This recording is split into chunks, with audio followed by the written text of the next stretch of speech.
So this is the Future of Transportation panel, and we're so excited to be with you this afternoon and look forward. Hopefully you've had a great week here and you've been engaged and enlightened throughout this process. So just so glad to be here.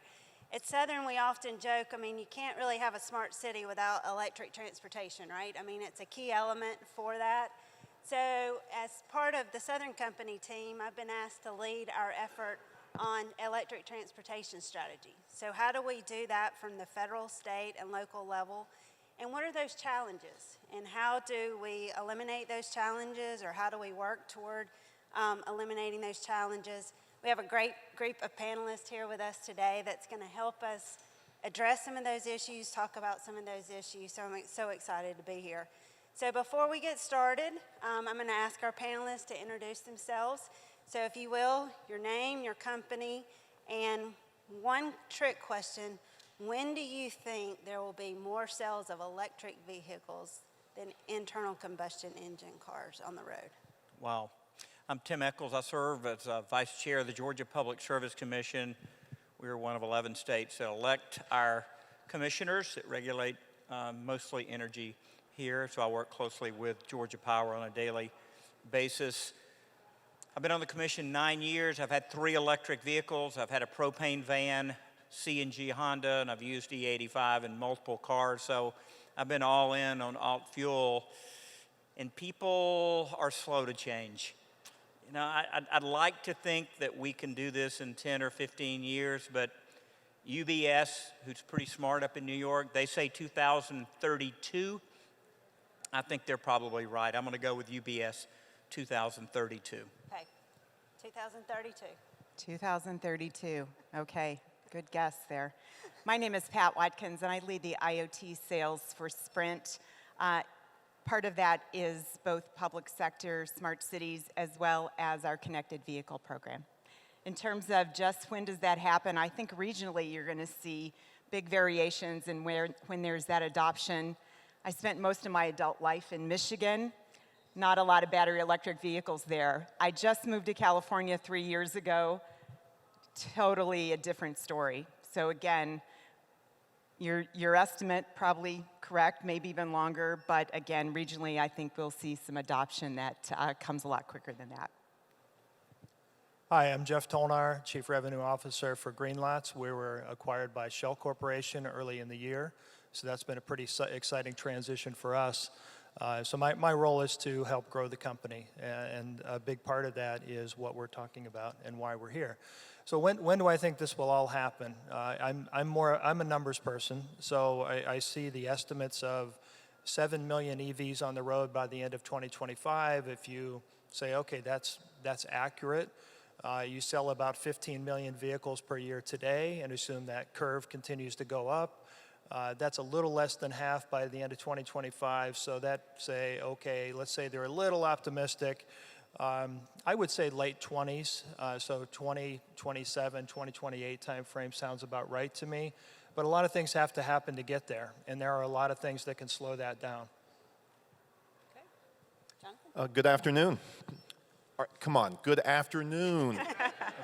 My gosh, I know it's just after lunch, but in order to get to whatever you're doing tonight, you have to get through us first. So, again, my name is Jonathan Daniels. I'm the Executive Director and CEO of the Mississippi State Port Authority at Gulfport.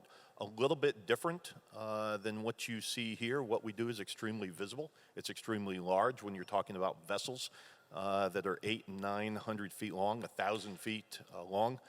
You'll see this, you're getting the opportunity to hear from a former college football coach, and now I run port authorities. It's a little bit different, but what we're doing is seeing an industry that in ports is notoriously slow to change. But we're now seeing that with electrification and automation going hand in hand. As a port authority, we now buy more electric vehicles for our operations than we do with gas combustion. It's a little bit slow within the terminal operations. We'll talk a little bit about that today, but it's certainly an exciting time. I think as far as terminal operations and what you see on the port as a whole, I would say within 10 years, you're going to see probably 90% of all vehicles and all equipment that's on these large-scale ports that will be electric fired. Okay, so we've got 2032, 2027, and 10 years. Yes. Good. 10 years. 2019, or no, 2029. All right, so Jonathan, transportations of goods and people is so important. And you and I have spent a lot of time together being at Mississippi Power in my past. And, you know, we have talked about the importance of electric transportation and what you do. And so many of our companies are now focused on resiliency and sustainability. Why for a port is electrification so important? Well, I think certainly, and I need to say, we're in the state of Georgia. One of the industry leaders has been the Georgia Ports Authority. What they've done with their electrification, and a lot of that has to do with the partnership that they have with Southern companies. So certainly giving them some kudos on the direction that they're going. It's extremely important. Ports are notorious polluters, is that we are point source loaded. When you bring these large vessels in and you bring the types of equipment that we have in, you really started to see this change back in about the 1990s. You saw the first fully automated terminal occur in the port of Rotterdam. But at that point, you're running on fossil fuels, you're running on diesel. As you start to see the costs come down in automation, you're starting to see the electrification. And it's awfully difficult to be able to electrify these large pieces of equipment. You see mobile harbor cranes, other cranes that are diesel fired. But now you're starting to see the fact that these areas within communities, and the Port of Gulfport is right in downtown Gulfport. So you're having citizens that are stepping up and saying, you know what, it's time to change. We were the second port in the United States to join a group called Green Marine. Port of Seattle was the first, and we certainly know in the Pacific Northwest, as they took their green initiatives and their electrification to a higher standard, we knew ultimately that we had to follow. So our commission said, you know what, enough is enough.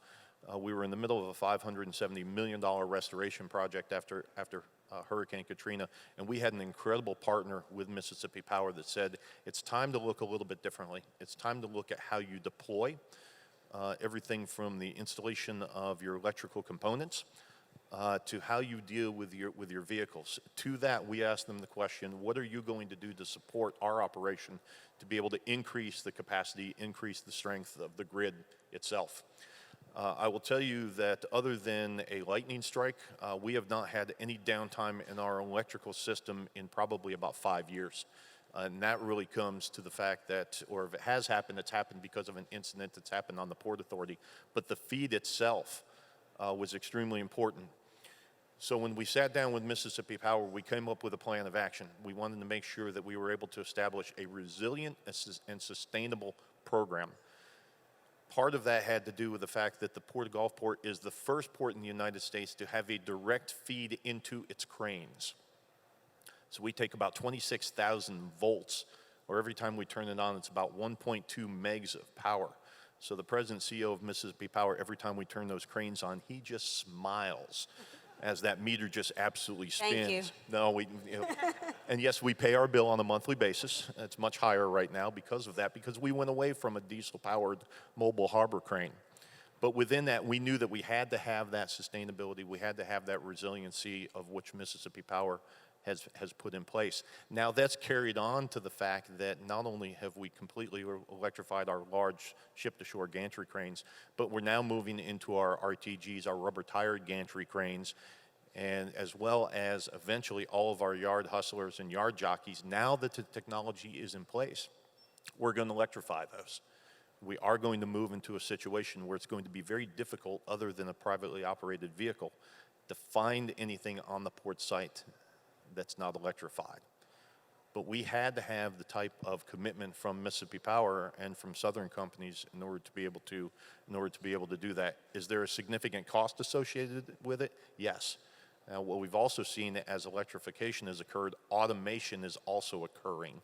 And a lot of ports are struggling with that when you take a look at automation and the possibility of seeing a reduction overall in their port staff. We use automation to enhance efficiency. We do not use it as an opportunity to be able to cut down on the amount of people that we have in place. So we're looking forward to that next generation. We're going to see the cost go down on that cycle time. And it's really having this system, having a service provider like Mississippi Power that has enabled us to be able to do that. Without their services, we just couldn't move forward with this type of program. So one of the things we talked about before we came up here was the total cost of operations and how that plays into, so while it may be expensive on the front end, how that impacts you on the back end. So you want to talk any more about that and the future of how that will help you be more successful at the port? It's great, and we have a direct example of that, and that's our crane capacity that we have in place. Unfortunately, the only place you can buy, well, about 75% of all cranes produced in the world actually happens at ZPMC out of Shanghai, China. Great system, but bringing that in, if we properly maintain, you're looking at a total life cycle of about 35 to 40 years for that crane. Mobile harbor gantry crane, diesel fired, you're looking at maybe if you get 10 to 15 years if you take care of it. So the investment at $10 million as opposed to $5 million is significantly higher. But when you look at that life cycle and you look at the cost of operation on a per hour basis, it is significantly less. It is also something where we take a look at just sustainability within the region, resiliency within the region, and for us, it's just the right thing to do. Ultimately, it's being produced somewhere, but when you're looking at the opportunity to consume it and consume it in a very green and clean fashion, it's just something that's being demanded, and it's something that we actually stepped out before those demands occurred and just made sure that it was, again, it's the right thing to do. Ultimately, if we change our thinking, we can change our behavior. We needed to change our thinking with the way of going beyond fossil fuels, which were traditional, and moving into something that allowed us the opportunity to be more efficient, and ultimately the cost per container, the cost per hour will go down significantly over time. So Jeff, we just talked about when we all think the adoption of EVs is coming, and the infrastructure is so critical for that. And we just talked about the port and the criticality of it is there as well. So from your perspective at Greenlots, how does that play into your business strategy and the importance of that? Are we doing good? Do we need to do better? How do we do more? Well, I mentioned earlier, I'm more of a numbers person. So if we look at the number of EVs that are on the street today versus where we believe we are, and we look at the number of charging posts, about 100,000 in North America, of where we need to be, about 5 million, I would say we're not doing as well as we ought to, and we have a lot of ground to make up. But I would also say there's a substantial part of awareness, general awareness in the buying public, in fleet operators, and overall transit authorities, cities, that has to be bridged as well. So I would give us a solid C at this point. And you know, one of the stats I find interesting is there's 425,000 transit buses in operation today. 99% of those are in China.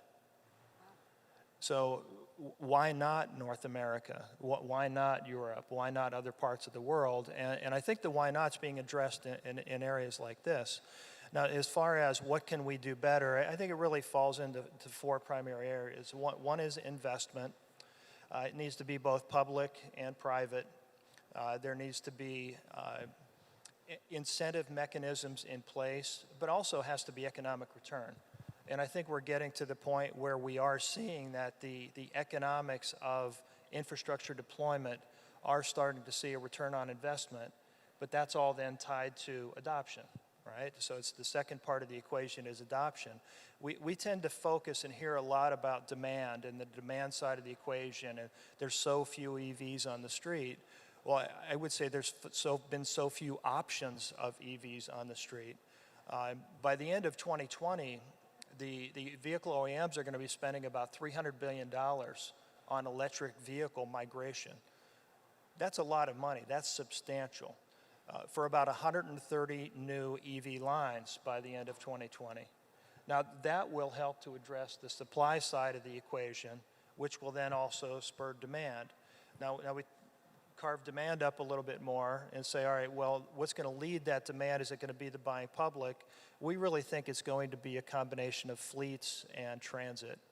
And when we look at fleets, it's the TNCs, it's taxi services, it's public fleets, it's commercial fleets, and so on, because they have a clearly defined TCO, total cost of ownership, total cost of operation improvement by going to electrification. And then you couple in autonomy and logistics improvements and all those other things. And then transit as well, and transit migration within the cities. The third area is public policy support. We need support on federal, state, local level. Perfect example is state of Georgia. When there was a $5,000 tax credit, Georgia was the #2 state in EV sales behind California. When the tax credits got pulled back, sales of EVs dropped 90%. Now, I'm a believer in the economics of the solution, and again, total cost of ownership will drive broader migration. So I don't think overall the long-term answer is to bolster through rebates and incentives. The long term is for the economics to work, but short term, to boost the industry, it needs to come from federal, state, local support. And then finally, it's electric utility engagement. We're changing the entire supply chain of an emerging industry, which how cool is that we get to be a part of that? So that's really fun and exciting.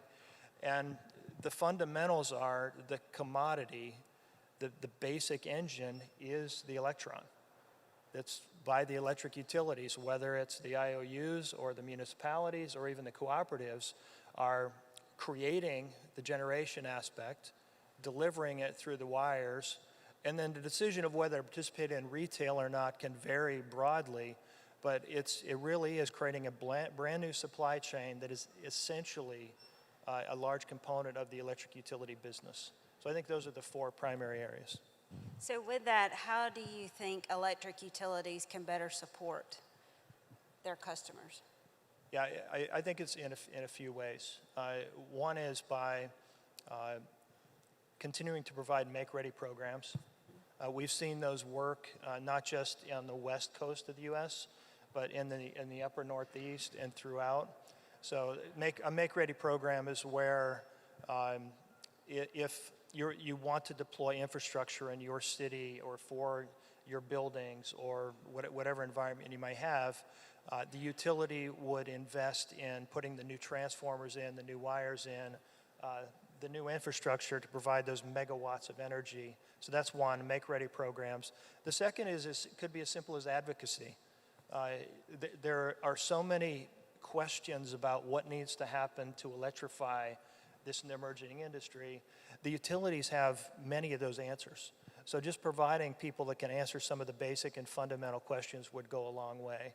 And then just ongoing continuing policy support. I really do think it's going to take all of us to move this forward, to work together and communicate throughout the process. So that's great to hear. So one last question before we move on, but your headquarters is in California for the U.S. So you've seen a lot of goals around smart cities and electric transportation.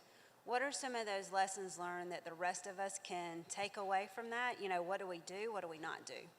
Okay. So has anybody driven here in Atlanta in the last couple of days? Okay, so this is not an LA issue of traffic problems, which then causes pollution issues and the concern around that. This is really an issue for any large city in the world that I've been a part of. Traffic, congestion, pollution go hand in hand, and LA has aggressively attacked that, and that's an exciting part of what Greenlots and now Greenlots Shell has been a part of. It starts at the top with Mayor Garcetti. He put very aggressive aspirational goals for 100% migration to EVs and renewables by 2050, with incremental steps from the 1.4% where they're at today, 80% by 2035, and so on.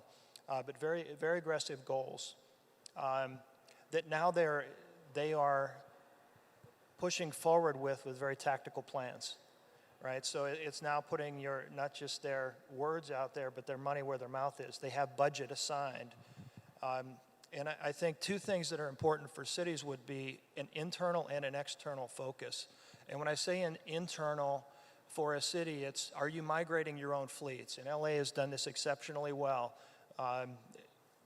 LAPD, the fire department, the city administrative buildings and so on are all migrating. The second part is external. They've created the LA Clean Tech Innovation, LACI, that is helping with external commercial integration. So they're focused internally, externally, and now other cities are following suit. So it's pretty exciting. So Patricia, this week, earlier we had the Curiosity Lab at Peachtree Corners grand opening, and you guys at Sprint are a huge part of that program and that lab. The autonomous track is out there, and everything we talked about today requires a lot of data. We've got to study a lot of things to make sure the grid is resilient, to make sure that we have all the things in place to make this work. So from your perspective, why is the lab important, or why is the data behind all of this so important? Yeah, well, so when you start thinking about this whole conversation, and I take it down to even people buying battery electric vehicles. Several years ago, I had the opportunity to work with FCA, Chrysler, as they were launching first battery electric vehicles. There was a high degree of anxiety from those people buying those cars. And so the connectivity to that automobile was extremely important. So they would have that mobile app so they could see what was happening. So what's happening in the car? Where can they go to get charged? Those kinds of things. That application and its presentation was very high in terms of their selection process of which battery electric vehicle they purchased. So with Curiosity, we've been providing that connectivity to those applications, to those cars, as well as where are you going to get charging? So we had the opportunity to work with a company called Moby as well as AMG in New York to show how you could bring an autonomous charger to a bus or to a car versus having to go to that charger. And especially in a very congested area, this is quite important. So this is the kind of thing that Peachtree Corners is planning for. We have had the opportunity to work with them there to roll out the Curiosity Lab there. What we're doing as Sprint is we're bringing 5G and we're bringing the Curiosity infrastructure, but what they're doing in terms of a partnership and what they're doing in terms of welcoming those technology companies is huge in terms of, first of all, you have the 5G infrastructure. Second, everybody who comes there, they own their own IP, so there's no requirement for any sharing in that environment. Third is it's free. They're not charging the companies to come there and operate. Fourth is that they've also provided insurance that covers the entire area. And five, it's that they don't have to get any additional government approvals to be able to operate there. So what do you see? You see companies like Ollie that were there yesterday. We got to ride on an autonomous shuttle while we were there. Actually, it wasn't yesterday, it was a few days ago, but Ollie is here, so we got to ride on an autonomous shuttle, as well as see how other autonomous vehicles are going to help as we look at moving in that direction. I mentioned the scooter when we were planning here, and again, kind of solving for the anxiety. But when you think about a scooter and where that fits into the transportation model when you're looking at autonomy, this scooter was being manned by someone in Mexico. And so when you think about the city and you see the scooters laying all around, and sometimes in terms of regulatory, that's a reason to not have them. But if you could control that scooter from someplace else, and when it's time to bring that scooter home or take it from where it's laying on the sidewalk there, that would be a huge advantage that we could offer to be able to promote that. And so those are the kinds of the things that we're doing. In terms of the data and the amount of data, where that plays is that it's growing exponentially right now, because if you think of autonomy, if you think at powering these battery electric vehicles, there are multiple sensors in there, there are cameras, and those all need to talk to each other so the car can operate. What you see is that with that growth, there's going to be more need to manage that. 5G is the promise. That's where it gets pretty exciting, because 5G provides the capacity as well as the speeds to do that. But before then, what we do, you're fortunate here in Atlanta, we've rolled out 5G here, mobile 5G from Sprint. But in other parts of the country, we only have 8 more markets covered. So what do you do in the meantime? That's where Curiosity IoT comes in, from dedicated core, as well as a platform and an operating system to manage the data. So the dedicated core is important because when you're doing mission critical exercises, I'm sure you think about what you're doing with your fleets and such. You don't want that data commingled with the consumer network. That's a big darn deal, right? You don't want the guy who's gaming interfering with your data there. As well as, how are you going to manage that data? You don't always need it all. So could you filter that data? Can you only get the data that's important to you? So those are the kinds of things that we're doing now to support these kinds of technologies that are coming forward. And really, that's where we see the future to be. And a lot of this you're seeing at Peachtree Corners, and it's brought to life in that living lab through this partnership.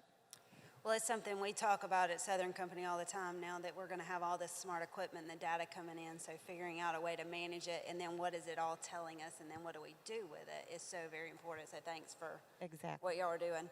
So Commissioner Echols, you've been an early adopter of electric transportation for a long time now. So what can you and your fellow commissioners do to help us smooth this transition and move this transition to electric transportation? I had to chuckle when Patty talked about the scooters standing up and going home. I mean, we filmed The Walking Dead here in Atlanta, right? I just got the thought of the Rolling Dead, right? Just going back to the mothership. We were joking, like, if it was going to go home and I was on it, how did it know not to go home? And she said, just jump off. Yeah, it sounds like a horror movie in the making. I think first we've got to expand our thinking about regulators, right? So we're in a state where our governor has said to our agency and every other agency, including our Port Authority, reduce your budget by 4%, bring it to me. So that makes a revival of an electric car tax credit dead on arrival. So what's plan B for that, right? So I think counties who have their own tax commissioner, who collect their own taxes, who have often a SPLOST tax, these counties have the ability to spend that money as they like. Athens-Clarke County spending $40 million on biking infrastructure alone. That's a lot of money for the smallest geographic county in the state. Forsyth County flush with $56 million of transportation money. What if our counties just took matters in their own hands and said, you live in Forsyth County, you buy an EV, we're going to give you a $1,000 rebate. There's about 4,000 EVs up there now. That would let them, if they just took 1 million of the 56 and did 1,000 rebates, that lets them substantially increase their EVs. I think cities and counties would welcome the opportunity to take things into their own hands. I think from a elected regulator standpoint, doing things like the EV time of use rate that we've done with Georgia Power, where we're incentivizing people to charge overnight, right? And we're seeing these customers shift their load into the evening hours. Not all of it, obviously, but about 11% of it has been shifted to those overnight hours. We only charge them $0.015 for energy, plus junk fees to do that in those overnight hours. And when you begin to incentivize companies to change the way they're buying their power, it changes their work schedule. I know of steel mills and other companies who are heavy users who have basically changed the hours their employees work. And when you change the hours that I'm coming to work, now you're changing the traffic pattern and when people are on the road. We just don't realize, I think, how much energy impacts this. Number two, I think as commissioners, we need to be told and understand what is the cost of inaction. Right, so we've got a rate case coming up with Georgia Power starting September 30th. I'm asking my fellow commissioners, hey, let's boost the amount of money that we do in this for Georgia Power for EV infrastructure. We're talking wires and transformers that you mentioned a few minutes ago. So, if if we don't do this now, we are not going to have another chance to do it until 3 more years. And what is that cost of inaction if we don't enable school systems that might want to electrify those buses, or UPS, or colleges that want to stand up substantial charging infrastructures for their transit? If we are putting the burden of that connection on them, it may be cost prohibitive, and they may say, well, look, the buses are already costing us double. Now you're wanting us to spend all this money on the grid. No, we can't do that. So I want the power company to have the money that they need to stand up this grid for electrification. Number 3, I do think, to your point earlier, Nicole, about the date, I do think we need a realistic disruption date, because those dates are important to me as a commissioner. How long do I have before this is going to happen, and how long do I have to prepare for this? And number 4, is there an acceptance of this by the constituency at large? You think about California, and California really is turning every lever of government, nonprofits to decarbonize their transportation. It is, as much as the Germans talking about wanting to do it, Californians are doing it. And so do we have a constituency in our state or Mississippi or other places that believe this, that think this is important? And, as a Republican in a state controlled where every single constitutional office is held by a Republican, what do I need to do to get my colleagues to see that this is important?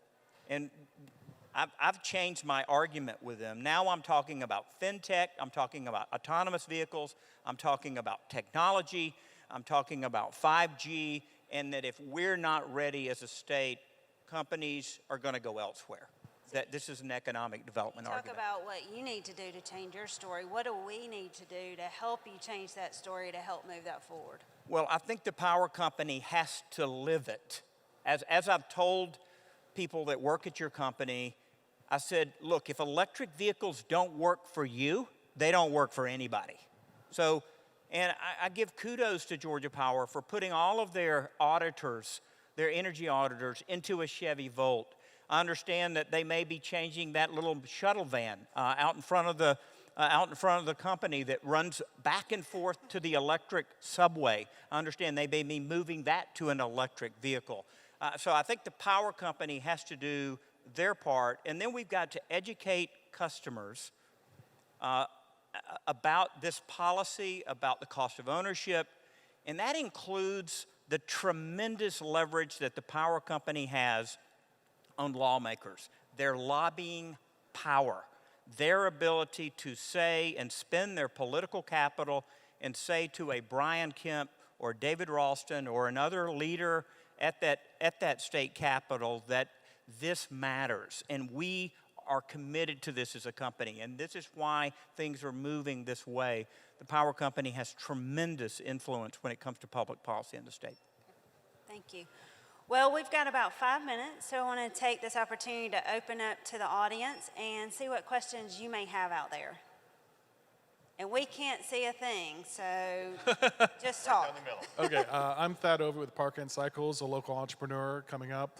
Now, we've talked about electric buses, electric cars, and electric scooters, but has anybody addressed the electric bicycle market that, as of 2017, sold 100,000 more electric bicycles than electric cars in the U.S. and is constantly exploding right now? I can just say from experience, my husband is an avid cyclist and very much associated with that bicycle community. It is amazing what we're seeing with the electric bicycles right now and the adoption rate that they have, not just for transportation, but even for those avid cyclists that, who would have thought that they would be riding those today. Of course, how we connect them, how we provide the infrastructure so that they can ride safely in the city is very important, and also things that we should be thinking about.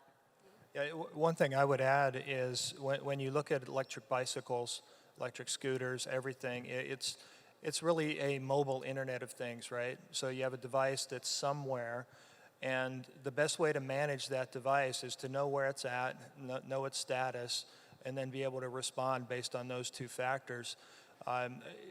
As a company, we believe strongly that software is a key component of the e-mobility movement. As anything that is electrified, we want our software to touch in one way or another, and that's so that whoever's operating those devices can identify the status, can make sure they're secure, make sure they're safe, make sure that they are where they're supposed to be, and that you have a delightful experience when you get on that bike, that it's actually charged and it's doing what it's supposed to do. You know, a couple of weeks ago on our radio show, I do a weekly show called Energy Matters. We had dedicated the whole show to biking, and we had the president of Georgia Bikes and Bike Athens, and we talked about electric bikes. And the cool thing about electric bikes is, you know, you don't have to have spandex to ride it, right? So you can ride it to work and you won't be all sweaty. You know, it really is a great thing. You can charge it inside. You don't have to have a special parking place. You can live in an apartment that doesn't have chargers. It's just easier all the way around. So I do think, especially in a place with hills like we have here in Georgia, that it's a great option. That the good news is they don't use a lot of electricity, so it really makes a lot of sense. I think as an avid biker and one that has espoused and maintains the fact I don't use spandex, I think what it does, it provides. I'm out there for I'm out there for exercise. I use it for that. But what I see now is the option for now the recreational component to that. There's some people that enjoy biking, but they're just not going to go out there. I mean, you get down on the coast, the last thing you want to do is go the wrong way into wind when it's coming off the Gulf of Mexico. It becomes a very difficult process. But now you have an option to get out there, and it becomes a recreational component to it. You know, so we're starting to see it a little bit filtered in Mississippi and down on the coast because we have a very strong recreational component to what we do as part of our tourism and hospitality. I'd like to see it more. I would like to be, as an avid biker and user of Trek, I would love to have that option in the morning to go out, get my exercise, and in the afternoon go out and tour a little bit. I would not completely do away with the exercise component, but as an opportunity to use it for recreation, absolutely. We have another question. Hi, I'm Susan Jolly from T-Mobile, and one of the things I'm seeing on a lot of the new electrical self-driving buses is they're not accessible. And so one of the things is we're building modern technology. In the design phase itself, we need to be thinking about how can we make vehicles accessible and transportation in the broader city. And Atlanta really is suffering from a good transportation network for people with disabilities.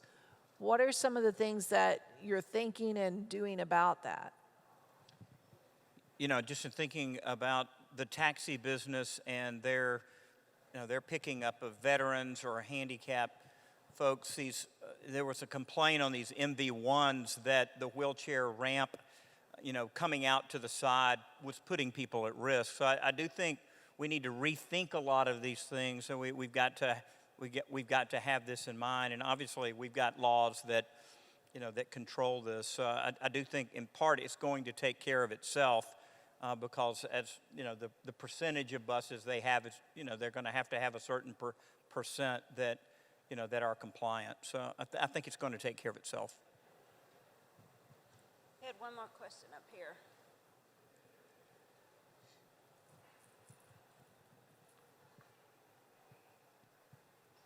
Hi, good afternoon. Thank you so much for taking the time to be here at this conference. It's really inspiring to be in a space with so many influencers in the energy space. From attending this conference on this third day, I think we've been hearing a lot of discussion on climate change and equity.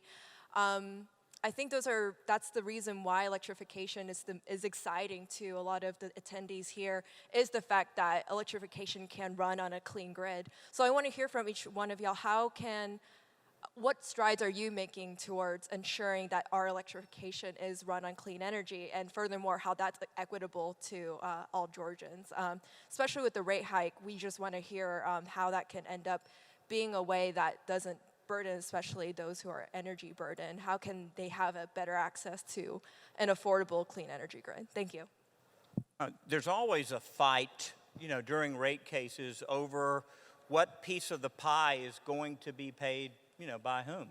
So there's a fight between citizen groups representing residential homeowners versus industry versus quick serve restaurants versus the commercial groups. And that's not a moral, there's nothing moral or immoral about that. And if there's anything I'm frustrated with right now in this culture is the idea that somehow the way that we're generating electricity here in Georgia or other states is somehow immoral. So I'm a preacher. Don't get me started on morality. So I think for me as a commissioner, and when the citizens of this state feel like I'm wrong, they will send me home.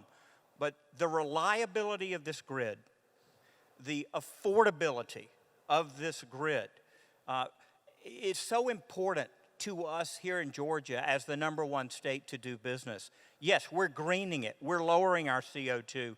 We're putting more solar, but we're doing it in a way that's not a knee-jerk reaction, that makes sense financially, where we're not stranding significant assets, including coal assets, right? We're gonna run those until we've paid for them, and then we'll pull them offline at the appropriate time. So I think that these discussions are important. They're transparent, but at the end of the day, the voters in our state really ultimately decide who sits there, who makes those decisions, and how we move in the future. I think from our perspective, I mentioned earlier that we were acquired by Shell early in the year, which, you might say, right? This is Electrification Summit, right? But Shell has what's called Goal Zero. They are all in on zero emission and renewable energy sources. And they're fully compliant with the Paris Climate Accord. As part of Shell, what I find most intriguing is that the goals of Shell are 100% aligned with the goals of Greenlots, which was a startup in the EV sector. When we look at the kinds of things that we're doing and putting investment where those words are, we're spending between $1 to $2 billion per year on new energies, renewables, coupled with EVs. So when we speak about e-mobility, it's much broader than electric vehicles. It really is moving towards a zero-emission future. And when one of the biggest companies in the world is bought into that, again, it's pretty cool. I mean, that's exciting. It makes it a fun part of my day. Well, we are out of time. I want to thank you all for being with us today, and hopefully you enjoyed this conversation. And to our panelists, thank you so much for being here.